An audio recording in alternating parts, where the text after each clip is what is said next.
Surprise you. All right, everybody, welcome to this week's Engage and Empower Me course. We have a really great hangout for you today. We're going to be discussing design for habits. So what that means just in general and what that means to the general patient population and healthcare professionals as well. So this is in conjunction with the Stanford Medicine X, the massive open online course that we are doing this semester. So this is following up with that the students and everybody else have been working on for the last week around designing for habits. So we've got some really great feedback from the students that I'm going to try to incorporate in here, and then we're going to hear from our wonderful panelists as well. So just to introduce everybody here, my name is Britt Johnson. You can see right there. You can find me on Twitter right now at HurtBlogger.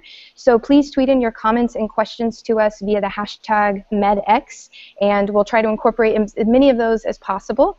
And just to give you a little background about myself, I'm an e-patient advisor with Stanford Medicine X, and I've been living with 2 forms of arthritis now for over 22 years since I was a kid.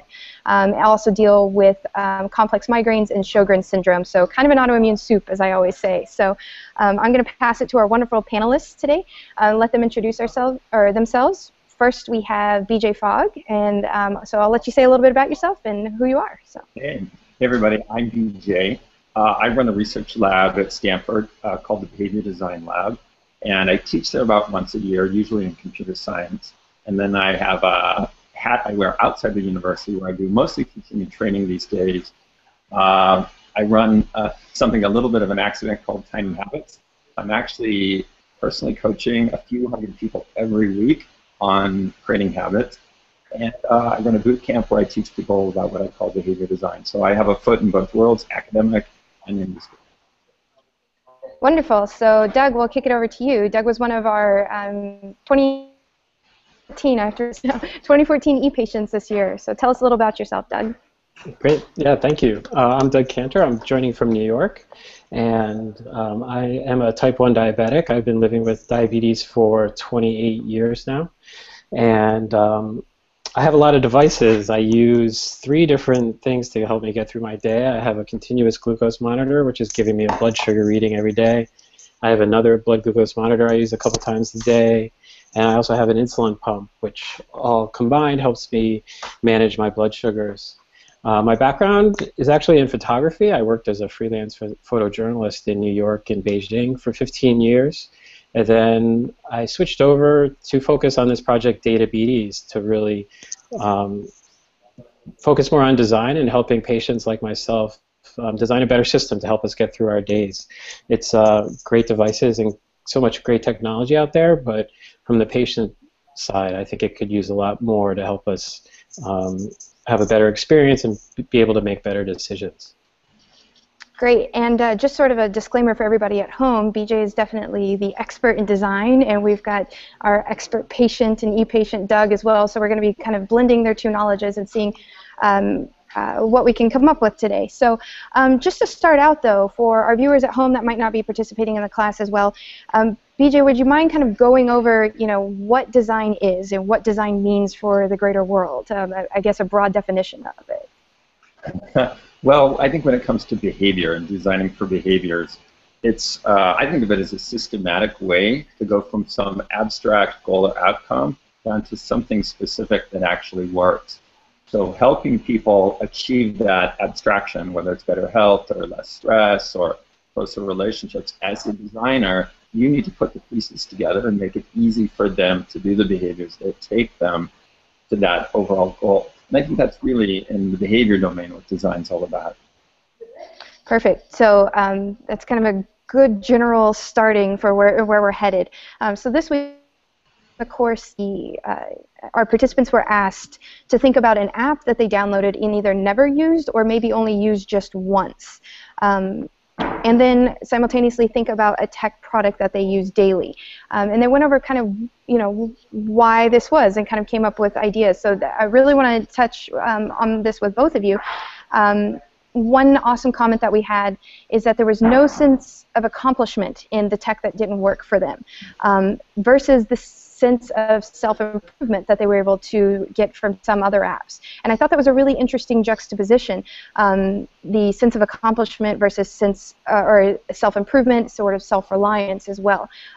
So could you maybe touch on that, BJ, a little bit about, you know, why that need for accomplishment in design is so important, or self-improvement in behaviors? Yeah, I think that's a good insight. And I talk about the exact same thing, similar thing in different language. The thing that creates habits is this: emotions create habits. And that is not a popular notion. In fact, I think I'm the only one saying that and championing that, but I think that's really how it works. When you do a behavior, like using an app or exercise or floss one tooth or what have you, the emotion you're experiencing as you do the behavior or immediately after determines whether that behavior becomes more automatic or less automatic.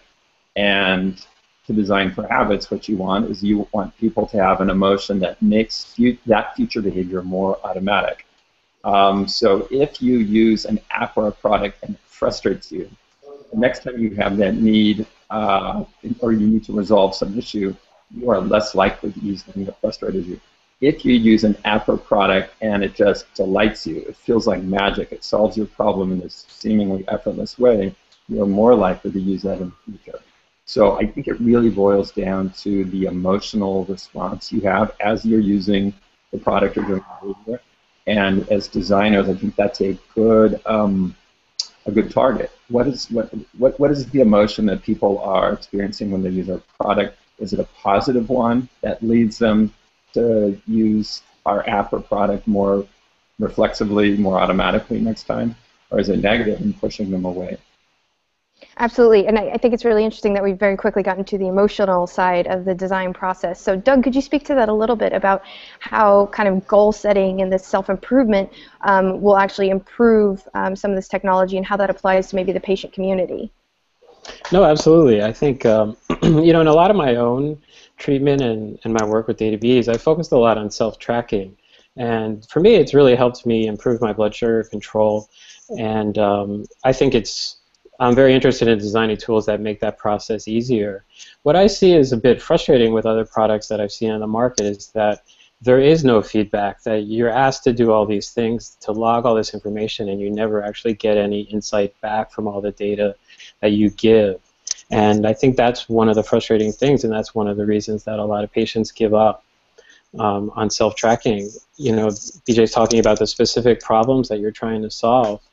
I think patients are just trying to get through the day a little bit better than the last one. You know, most diabetes patients, you see your doctor every 3 months or so, and you get, the studies say, 7 to 12 minutes with them to talk about your actual condition. And so a lot of the burden of having a chronic condition is on you. And when you want to feel better, when you want to, and that comes from better blood sugar control, a better system that can not only be smart, you know, about data or whatever it is, but also make you feel better and actually feel like you've succeeded something and had a small win throughout the day is really important. Well, I think you bring up an interesting point. One reason, and you know, Doug and I were recently on a panel at Medicine X, kind of talking about our differences with self-tracking, and we discussed how different our patient communities are. With diabetes in the diabetes online community, those patients have the ability to very kind of readily track their numbers throughout the day. So something that makes sense to track. You know, then we're talking about, you know, an autoimmune where you know, it's very subjective what may or may not be tracked. So therein lies the difference between some of these apps that are creative or created for us, and for us is the issue and not with us partly. But how might we go about making them more intuitive so that, you know, they do work for the patient community? So BJ, I'm going to throw that to you. You know, how do we bring intuition into the design process so that it does help the end user, patient or not, right, with those habits? I actually think there are 3 steps, and it answers your question, Brett, but it also applies to other kinds of designing for behavior. Step number 1 is to get really specific. What is the behavior that you want people to do? Or if you're designing for yourself, what's the specific behavior? Not an abstraction, but a very specific behavior. I'm going to floss one tooth every time after I brush. Very specific. That's different than I want to take care of my teeth. What I've found, and I've not really worked in the e-patient community, so I can't speak with authority like you guys can, but in general, in behavior design, if you give an everyday person this goal or outcome, like we want you to reduce stress or we want you to lose weight or what have you, people are not very good at boiling that back to very specific behavior. So as a designer, step one, what's the specific behavior, and make that really clear. Step two is make it really easy to do. If it's hard to do, then it's going to require motivation to do the behavior. And motivation can go up and down, there's competing motivation and so on. So you're setting somebody up, if it's hard to do, you're setting somebody up for failure. Because as humans, our motivation is kind of a slippery construct. So that's the importance of making it really, really easy. If it's super simple, motivation can be high or low, and people can still do it. And the third thing is what is going to prompt or remind the person to do the behaviors. I call that a trigger, but it's basically, yeah, here's the behavior. We've made it simple. You can't rely on people just suddenly remembering to do the behavior. You have to know what's going to prompt or remind them. And that might be some sort of, it could be something on the app itself, or in the Tiny Habits hack and the Tiny Habits method that I teach, is you use an existing routine to remind you to do the behavior. So you don't have a bunch of Post-its and alarms going off. You just build that new behavior into your existing sequences of behavior. So those are the three steps. What's the behavior specific? And I call it the FOG method. What's the behavior? How do you make it really simple? And then what's going to remind somebody or trigger somebody to do that behavior? Absolutely, I love the kind of easy steps there. I think, going back to applying that to what Doug said just a moment ago about who is this for, who is it being designed for, is such a key question that it seems strange, that needs to be asked more, but I think it's not when we're applying that to the patient community. So when we're looking for those, the specificity and the motivation and the triggers, like you said. So Doug, you kind of asked the question, where is this information going? And I'm seeing that, reflected in some of the Twitter chatter right now. Is, a lot of times as patients, we don't know what's being on the other end. So can you maybe speak to a little bit about where you think specific goals would work for, say, your patient community or maybe the greater patient community, and then the motivation and then the triggers that kind of BJ outlined there as well? Sure. I mean, I think you bring up a couple good points, and even though the diabetes population in the U.S. is huge, approaching 30 million patients, there's a lot of different types of patients within there. Me as a type 1 on insulin, using an insulin pump, my challenges are different than patients who are just on pills, who are, different parts of the country, have different activities. All these things factor into what you're really designing for. The first app that I've built is called Meal Memory, and it focuses on measuring your meals by using carbs, but I know that from feedback from other patients that some patients actually use the plate method, so they actually want a different set of metrics in there. As much as I think it's always going to be important to get information to your doctor, a lot of what I've done so far has really been focusing on returning the information to the patient. As I mentioned before, I think as someone that's dealing with this much more than my doctor ever will be, I think that self-education is really the most important part. Absolutely. I'm seeing some interesting kind of reflections here, from the patients online. We've got Kirsten Schultz joining us, as well as Alan Brewington, the Afternoon Napper, Courage Sings, and we have Jonathan Odell as well. So I appreciate all you guys joining in the conversation right now. Kirsten's echoing a little bit about what I said, that she has trouble finding a tracking app that actually helps her. She says it isn't easy enough or asks the wrong questions.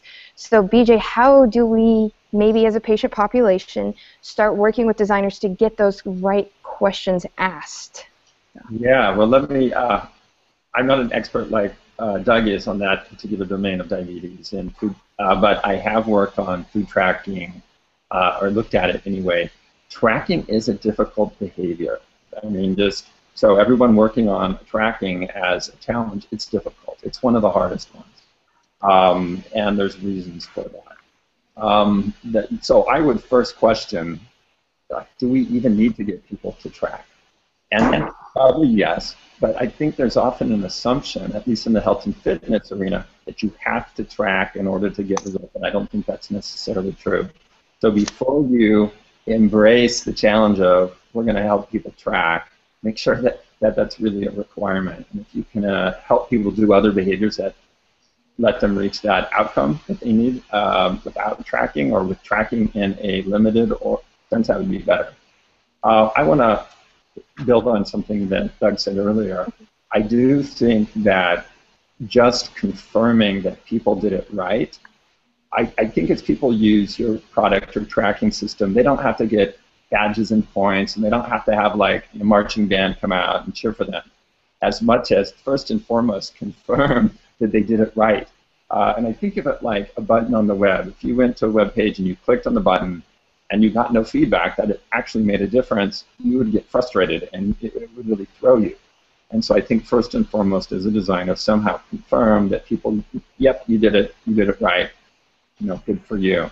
That I think is making it easy and confirming that people did it right, because without that kind of confirmation, again, it's not gamification per se. It's just sort of like what a button does on the website. It has some sort of visual that says, yep, what you did it right, you click the button. And so simplicity in some ways, for long-term behavior, and always, simplicity matters more than motivation. So I think it's a mistake to first and foremost think, how do we gamify it, or how do we insert motivation into the situation? And the right thing to focus on is how we make it easy. Ideally, in this domain, and I should hand back to you guys to talk about the subject matter, is you are always designing something that helps people do what they already want to do. Now that phrase, help people do what they already want to do, is something that I resisted accepting as true for many, many years, and I finally embraced it. It's the fact of the matter. If you're designing something that gets people to do stuff they don't want to do, you're probably not going to succeed. You have to ask yourself, are we helping people do what they already want to do? So the motivation in some ways is built in, because they already want to do it. Now we're helping them by making it easy and triggering them. Oh, I love that you basically said maybe tracking is not the right thing, because I think there is such a focus on that, within the technology community, and I hear a lot from app developers, what can I make for your community, or I'm already making this for your community, and at least some of them are asking, but I think that gets back to that issue of need.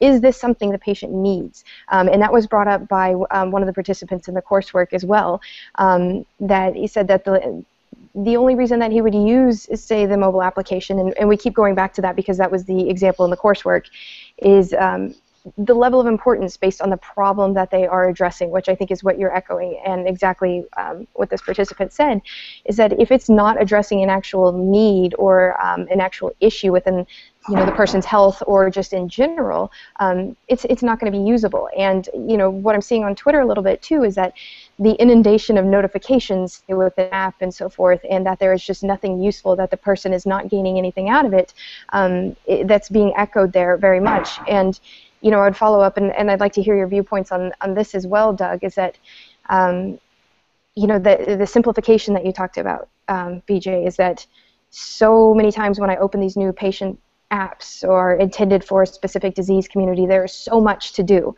And when you're already adding that on top of what you're already doing in your day, it's overwhelming, and it is just frankly too much to take on. When people tell me, oh, you just need to do this before your appointment, after your appointment, before you go to bed, is it really? That's the question. So, Doug, if you want to speak to a little bit about maybe the simplicity necessary in adapting some of this to the patient community and designing that way. Mm-hmm. No, absolutely. I think that making something that can be done very quickly and very easily is very important. I think also just knowing, from my example of just understanding that I tend to do a lot of things. I have a lot of repetition in my life. I have my own habits. I tend to, focusing on food. Part of my thing is noticing that I have these patterns that I'm eating similar meals often, and wanting to understand better over time that how each of these meals, if I eat it again and again, that each time isn't a new struggle. That I'm trying to learn from the last time that I went through this same series of actions, and creating something that allows even a little bit of information to be stored, I find to be very helpful. I think it's true that self-tracking isn't for everyone.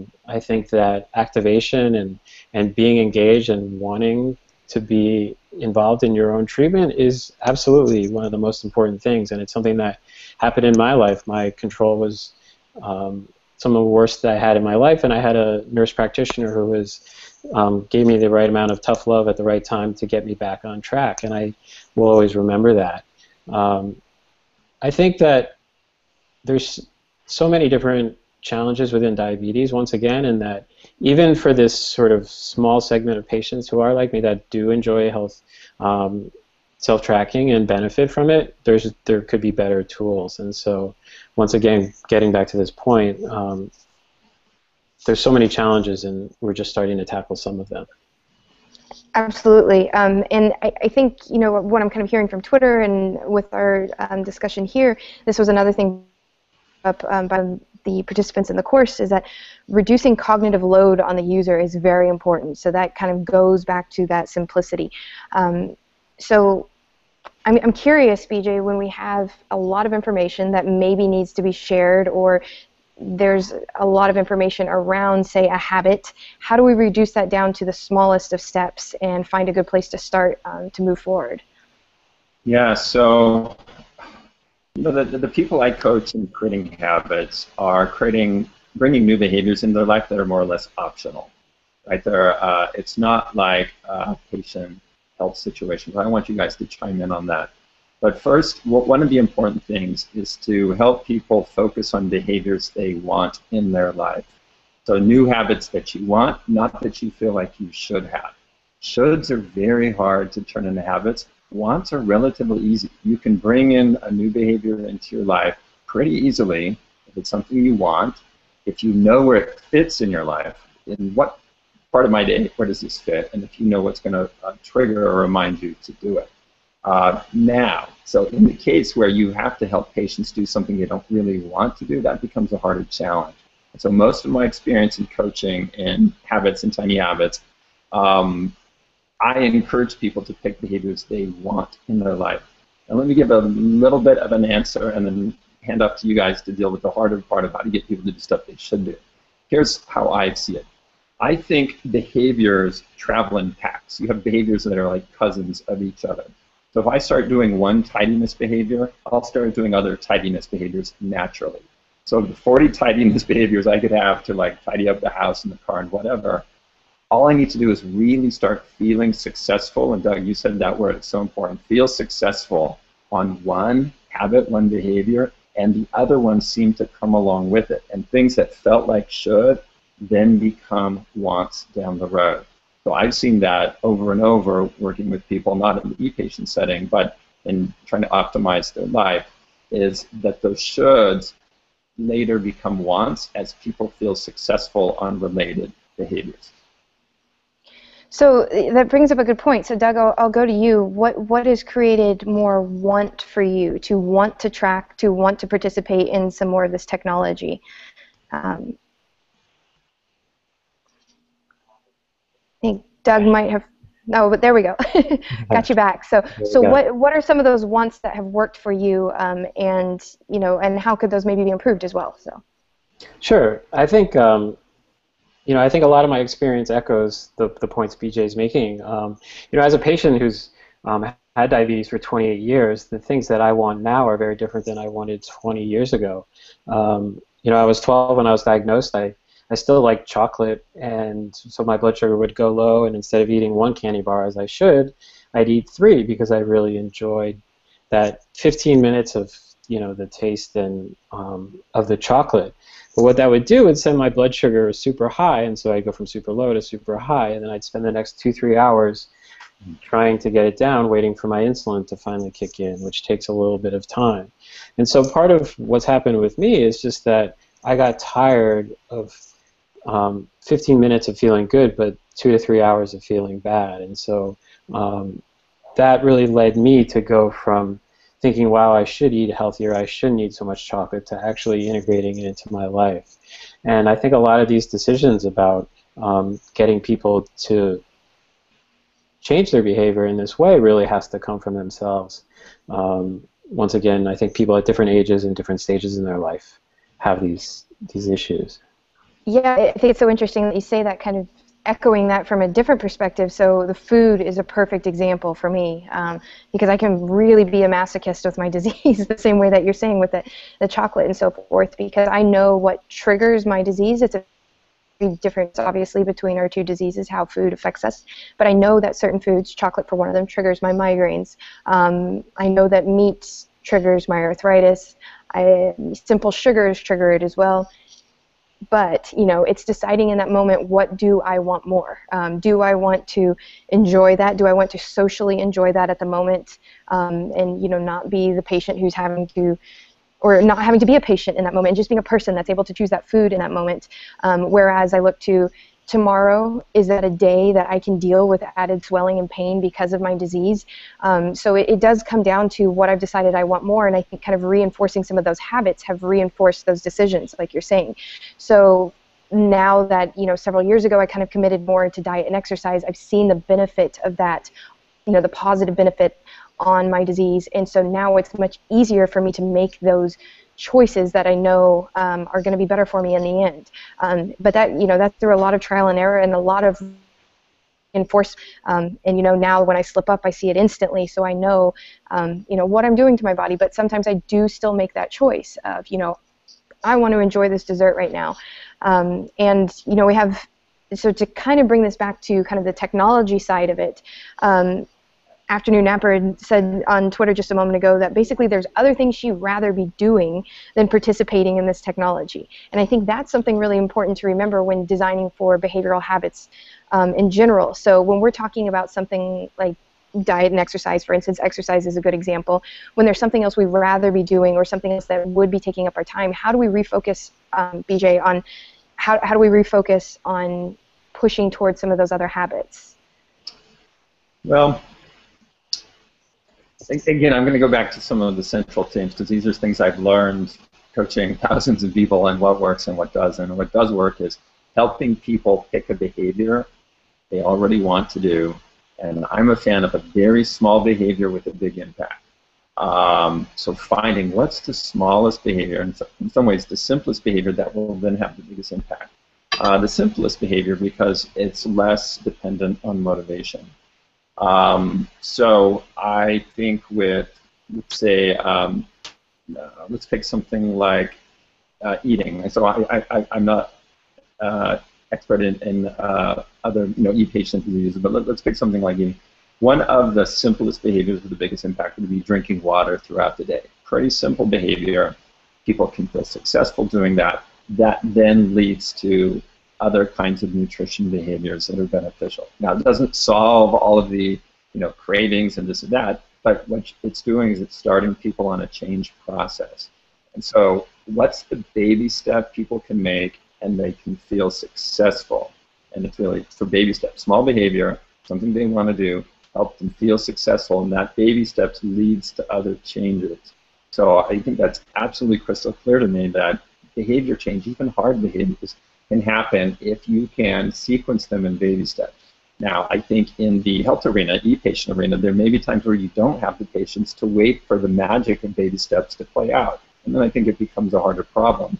However, I think the I'd say the fundamentals are the same. Help people, connect people with specific behaviors they can do, and ideally they want to do, and as they do them, help them recognize that they're succeeding. Oh, that's a great point, the recognizing that you're succeeding. I think, you know, that has been bringing it back to the technology side where that has reinforced some of that success for me. So we're bringing it back to that self-improvement, that self-reliance, you know, that the positive technology can bring on us. Because I like to use apps like Map My Hike when I go on my hikes and so forth. So looking back in the data there is really exciting for me because I know that, you know, I want to be able to hike. So I have done small habits to get myself there, whether that is, you know, going for a walk around the block more consistently, even when I'm not feeling well, eating a little better, just or socially getting people to go with me as well. That's a big support. So whatever that means, but looking back on that data, it's more of a quality of life thing, I would say, as a patient. And that's why that app works for me, because I'm able to see, hey, I was able to go this far today. 2 months later, I was able to go this far. And so that reinforcement of those little steps got me there, and makes me reinforcing those steps as well, so that I can keep improving from there. So I'm going to throw a little bit out there. Doug, did you have a follow-up to that before I move on to anything else? Or? Well, I have a couple different things come to mind. I think for someone, first of all, the first thing that comes to mind is that I went to a grad school program at NYU called ITP, and one of the things that they constantly drove into us is that no one cares about your technology. Whether you're building it with a MongoDB database or using Node.js, no one really cares. They care about this experience, and they care about solving these problems, and I think that's something that I always try to keep in the back of my head. At the same time, I think so much of what I want to build is modeled on services that I see in sort of the consumer web and just normal apps for all of us. And it's interesting because so much of the diabetes data and so much of the technology is finally catching up to where consumer web was 20 years ago. We're finally having some of the device manufacturers open up their data streams, which has taken forever to do. And so once we can pull a lot of this data passively, it's actually much less burden on the patient. And so I think this will really help. I think it will really allow people like me to design systems that are simpler and that are more rewarding. And so I'm actually really excited for the coming years. I think a lot of the changes we're seeing are going to have a big effect on all those things. Yeah, that's the first thing that comes to mind. So I have a bit of a follow-up question for you, Doug, as our e-patient expert here. And I know you may not have experience in this arena, but we have a question coming from Twitter. How might we design better for mental health? So how might we drive those depression? And then I would then further apply that to how might we drive those wants for people who are dealing with such a severe set of symptoms as a patient? So how might we tweak that a little bit to get those wants for them? Mm-hmm. Well, I guess the way I would answer that is just that I think that a lot of the most successful technologies that I'm seeing, just build on very non-technical human experiences of wanting to network or to talk to people offline. And I think when it comes to services that I don't see out there quite yet in the diabetes sector, but I think most certainly someone will sort of solve the problem, is a way to connect patients more effectively to help them answer these little questions, some sort of mentor network. I meet newly diagnosed patients all the time, and I'll say something offhand, and they'll be really thankful for me. And for me, it's honestly nothing, and yet they'll get them thinking, and maybe it's helpful, and I feel better that they feel better. And so I think that technology, and I think this could help within the depression issues within the diabetes community as well, is people feel very isolated, and a lot of times they are physically isolated. They might be in a part of the country and that there's not a lot of other patients around them, or they have using the internet to connect. I think that's an area that I think is really going to hopefully blossom in the next few years. I think that's a great point. That goes, does the patient want? What does the patient need? For mental health, maybe it is connection, maybe it is reducing that sense of isolation. So finding the baby steps there. I'm going to come to you. We have kind of an interesting thing here. Yeah. Let me chime in on that. Let me build on Sure. Doug's. That's okay. Cut me off if you don't want to. Great. Yeah. There is a problem with a lot of the way people think about behavior change, and it's very black or white thinking. It's like, I'm going to do it perfectly or I'm not doing it.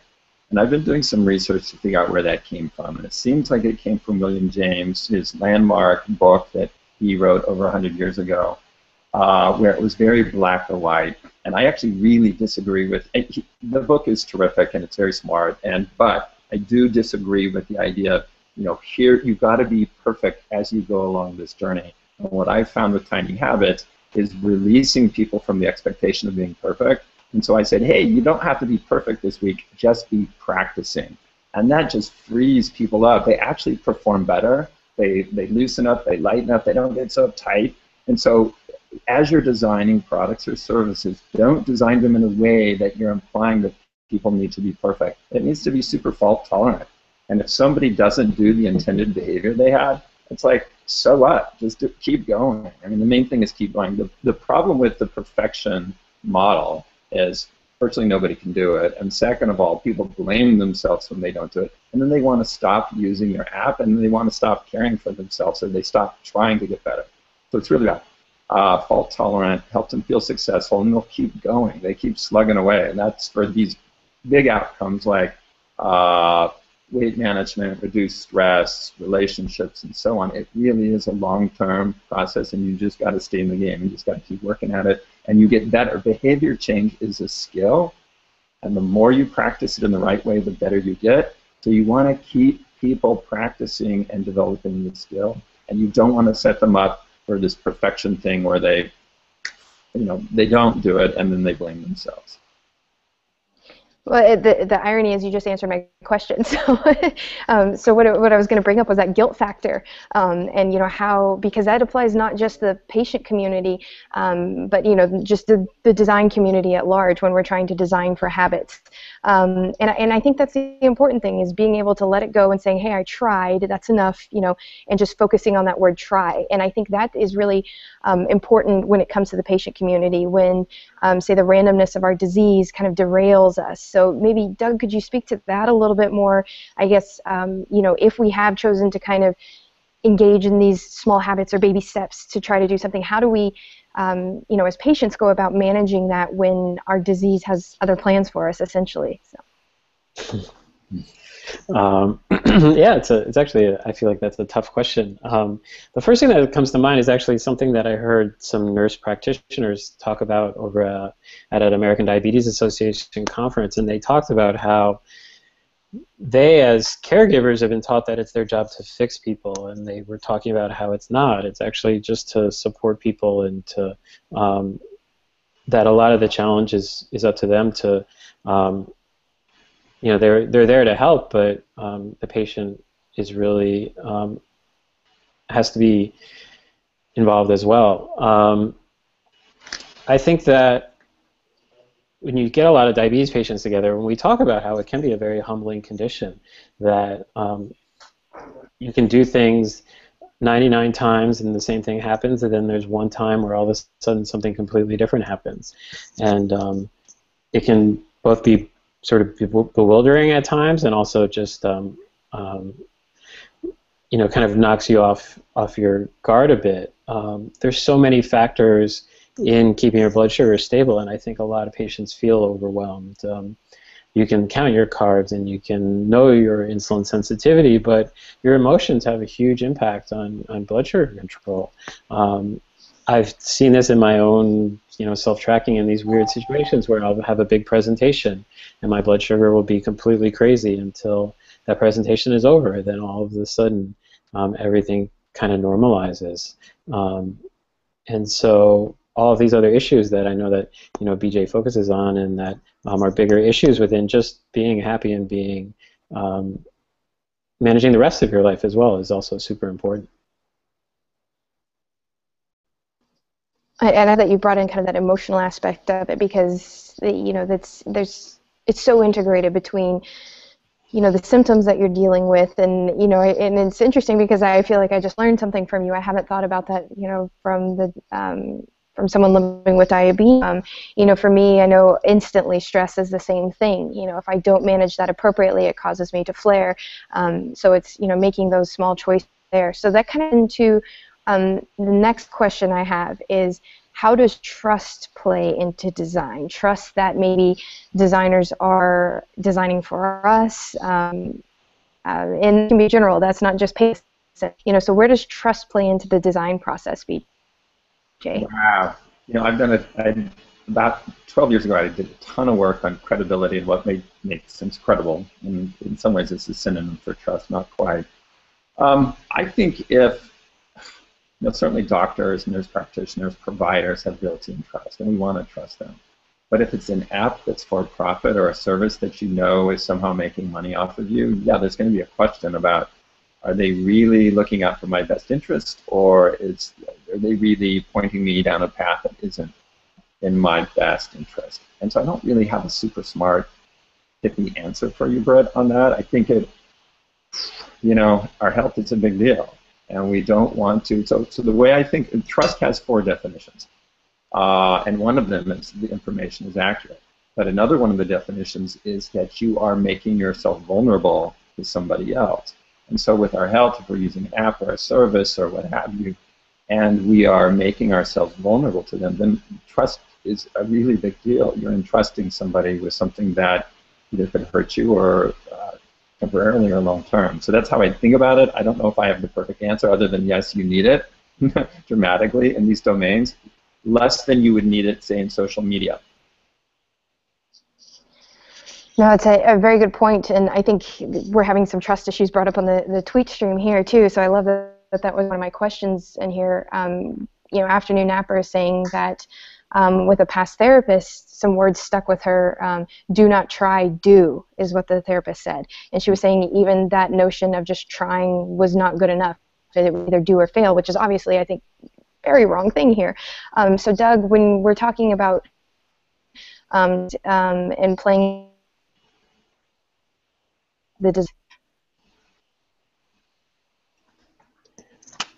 Sorry, you just cut out there for a second. Would you mind repeating that question?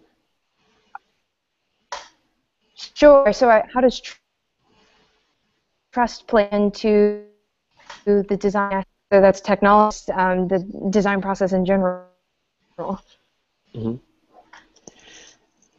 Yeah, I think it's a very difficult question. I think that, as I mentioned before, I've always thought about doctors being an essential part of every patient's treatment of diabetes. But having spoken to a lot of patients, I'm shocked sometimes when you hear some of the advice people have gotten from this doctor or that doctor in this situation versus that one.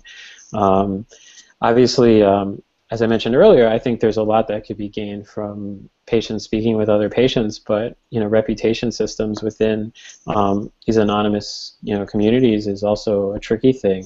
I always felt like something that might come around is actually sort of more of a small trust circle of maybe a half dozen or so patients that maybe they're near you, maybe they're not, but chances are they share a lot of the habits that you have in terms of you have shared interests outside of just your condition. Maybe it's certain types of exercise, or you like to cook certain types of food, or any other things in their life. And I feel like having that small support circle is probably an ideal situation. And it just mimics whether you're diabetic or not. It's just having a point in your life where you turn to people that you trust. Well, that kind of leads into my next question there then perfectly. So, BJ, I'll throw this one to you. That you're talking about the community aspect here, Doug.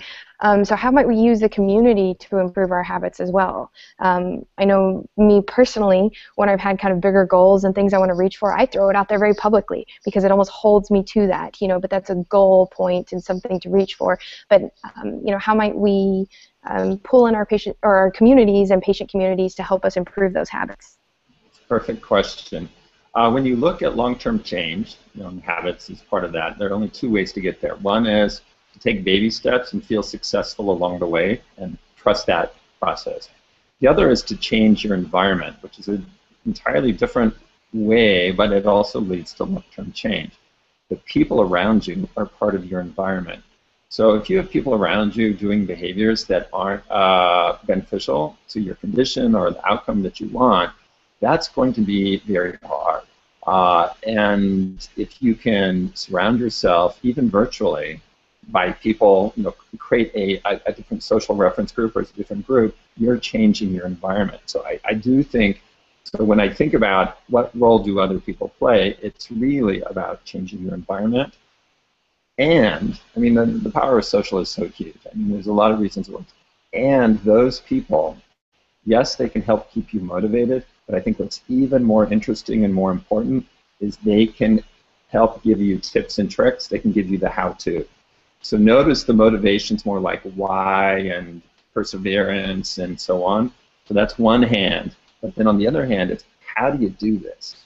And that's different than motivating you. It's helping you by giving you specifics. Here's how you do this. Here's how you fit X into your day. Here's how you measure and track and so on. So I'm a really big yes, social can motivate you, but I'm more interested in how social can make behaviors easier to do. And sometimes that's just by giving kind of tips and tricks on doing those behaviors. I think that's a great point, because I think as patients we all kind of learn that, what are these other things that are going to get me there? That's something I feel like my community commonly asks me is, how did you get back to running after being told that you could never run again? And literally I'm always saying baby steps, baby steps, baby steps. It was just deciding to walk to the end of my block one day. And those small goal setting, is really what helped me do that. And then the support of my community. So Doug, maybe elaborate on that a little bit about how community has helped maybe the patient community at large improve themselves, or maybe a personal example as well.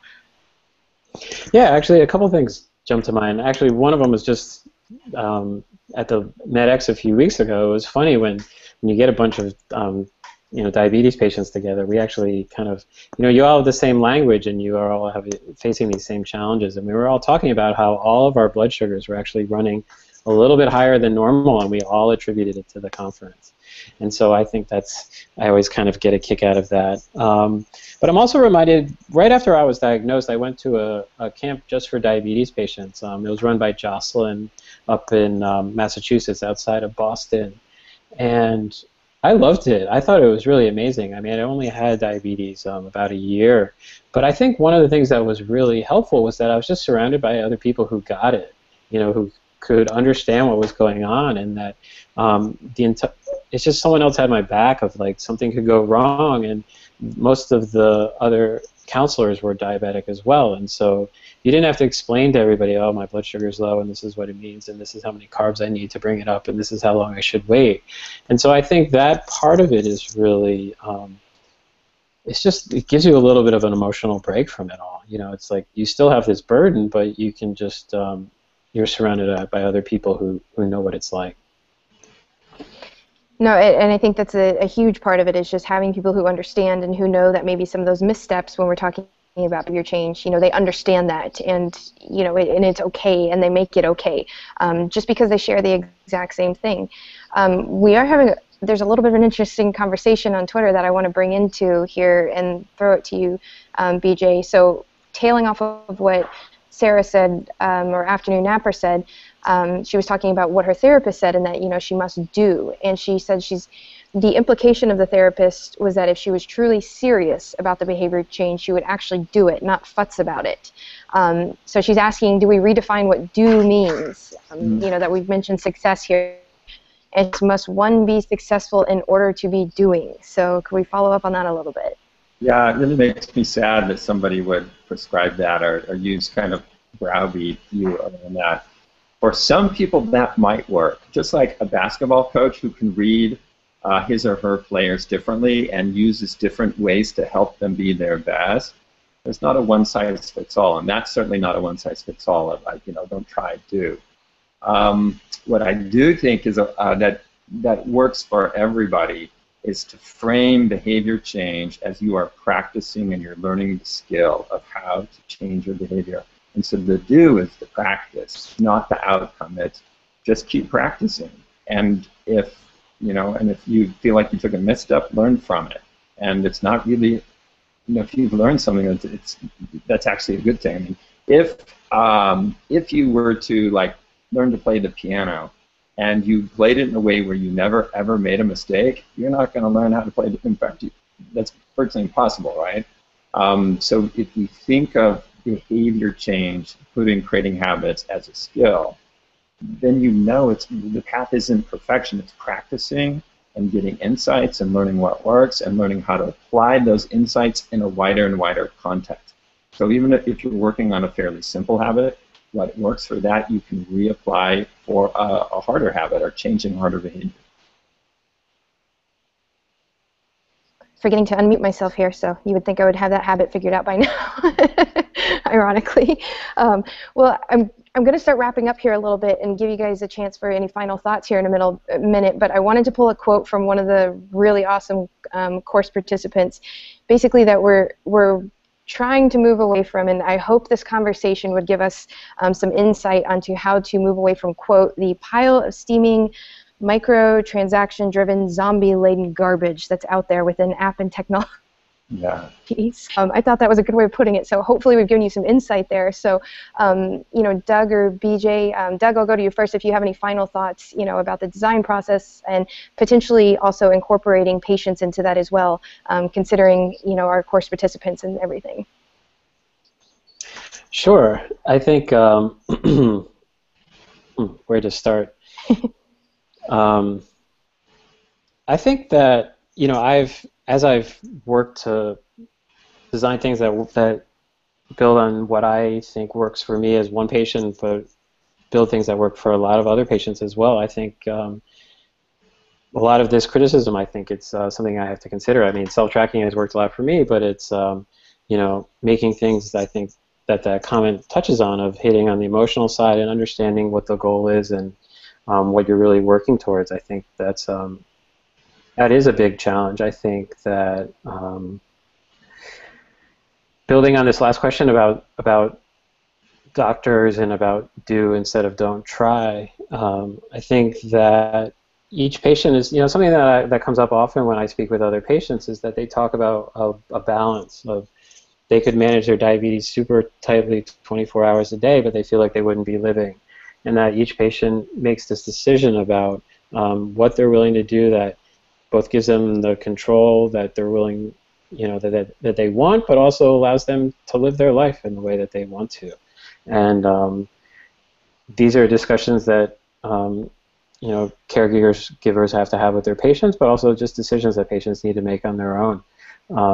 I think there's so much to be done on the technology side that doesn't have to be that feel like such a burden and be so minute and minutely driven on each data point.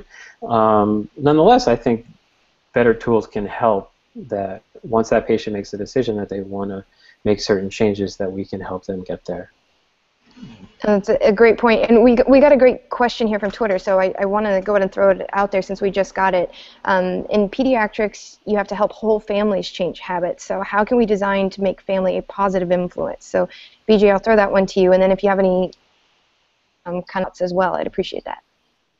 So as Brett, you know, and maybe others know, I'm a huge fan of changing the household. Looking at the household as the unit of change, not the individual. I think even as soon as 10 years from now, which is pretty soon, we will look back at our efforts to change individuals in the context of a social environment that wasn't also changing or didn't support them, not only as the wrong way, but we will look back and see that as cruel and maybe even torture, where we were setting people up to fail. So the right way to do it is to change people in groups and to change the household together. That, I think, will be crystal clear in the future. And that individual level behavior change is, if it's going against the grain, against the environment, is just a really tough battle. Well, I'm glad we got that question there at the last minute to throw into there. I knew it would be perfect. So kind of one takeaway that I think we're seeing with some of the patients is that they're mulling on the idea that practicing is doing. So there's a level of doing when working toward. So just real quick, I want to give each of you an opportunity to share with where you know, some of our viewers can find you guys, either on Twitter or any other resources that you would like to share, and then we'll wrap it up. So, Doug, I'll throw that to you first. Okay, great. Well, thanks again, Britt. And yeah, my Twitter handle is there. I'm at Doug Cantor. Databetes.com is the site that I'm working on. You can find my blog there as well. Overdue for a couple updates, but yeah, and feel free to reach out to me if anyone wants to talk more about this. Just my name, Doug Cantor @gmail.com. And BJ? Yeah, let me speak to the designers in my kind of concluding comment and the complexity, the complexification problem. When somebody on your team is proposing something complicated, ask them this question: what has ever launched with this level of complexity, with this many features, this many bells and whistles, and has really taken off? Show me one example with this level of complexity that has worked. And I don't think it exists, actually. Back in the day with Microsoft Word it does, but if Microsoft Word or Excel were launching it, would not succeed. What works is super, super simple. So that's one thing. Ask them that question. What has ever launched with this level of complexity that was elective? Number two, this isn't entirely true, but it's mostly true. Every feature you add increases your chance of failure. Everything you add increases. That's not entirely true, but it's mostly true. So it's not like more is better. In fact, it's the opposite. And the third point, and this is kind of controversial, it might be very controversial, is this. When you're creating a product or service, do not design for everybody. And certainly don't design for the toughest cases, the least motivated and the least capable. When you are launching a product or service, you always go with the most motivated, most capable people first, helping people do what they want to do. You don't design for everybody at once. And so then you later get to people who maybe are less motivated, less capable. But I know that's controversial because you're leaving some people behind, but if you want a successful product or service, that's how it works. You always launch with the most motivated, most capable. No, I think that's a great point to end on, and I really appreciate that. So do you want to tell people where to find you and maybe your website as well? So. Pretty easily found. You can go to bjfog.com, and there's other things too, but yeah. Perfect. Thank you so much. Well, I really want to thank both of our panelists today for joining us and having this great discussion, and thank everybody on Twitter as well. I hope our students learned a little bit today about designing for habits. So I want to thank you again for joining us for the Engage and Empower Me course. Stay tuned next week. We'll be right back in the same place, Wednesday at 4 p.m. Pacific Standard Time. So you can find us via the hashtag MEDX until then. So please continue the conversation, keep the conversation going. We'd like to talk on these ideas a little more. So let us know your thoughts and tweet us your questions, and we'll be happy to join in. So thank you again to everybody out there, and we'll see you next week.